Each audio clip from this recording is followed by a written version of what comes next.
我是 CC， 今天我们来做一个非常受欢迎的菜——秘制红烧肉。不用加盐，做出来的红烧肉肥而不柴，入口即化。首先，我们来准备五花肉，切成2厘米见方的小块，放入清水中稍微浸泡清洗一下，去除血水。锅中多放一些凉水，把五花肉下入锅中，放入葱姜料酒去腥。大火烧开，煮5到6分钟，捞出，再次冲洗干净，控干水分备用。这时我们先把锅热好，倒入少许的油，直接再倒入五花肉，防止油温过高溅油，然后用铲子不停地翻炒。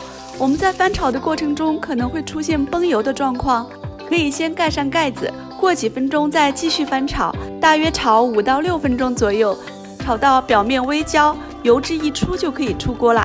出锅后，我们把多余的油倒出去，这样做出来的五花肉才会不油腻。接下来我们要准备配料：香叶、豆蔻、桂皮、山楂。山楂能够加速肉的软烂，而且能够降低油腻的口感。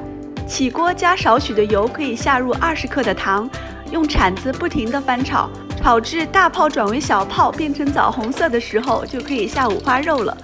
下入五花肉，翻炒上色。翻炒均匀之后，我们下入配料，继续炒，炒出香味。加入没过五花肉的热水，加热水，这样炖出来的瘦肉部分才能软烂不硬。盖上盖子，中小火炖30到40分钟。接下来我们调一个酱汁，这也是红烧肉好吃的关键一步。碗中倒入3大勺生抽、1大勺蚝油、半勺老抽，再放入2大勺腐乳汁。腐乳汁能够增香、提味、提色，所以非常的适合做红烧肉。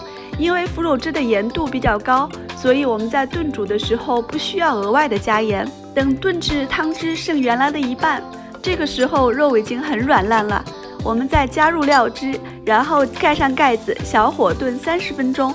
炖到剩余少许汤汁的时候，我们就可以关火了，挑出大块的调料。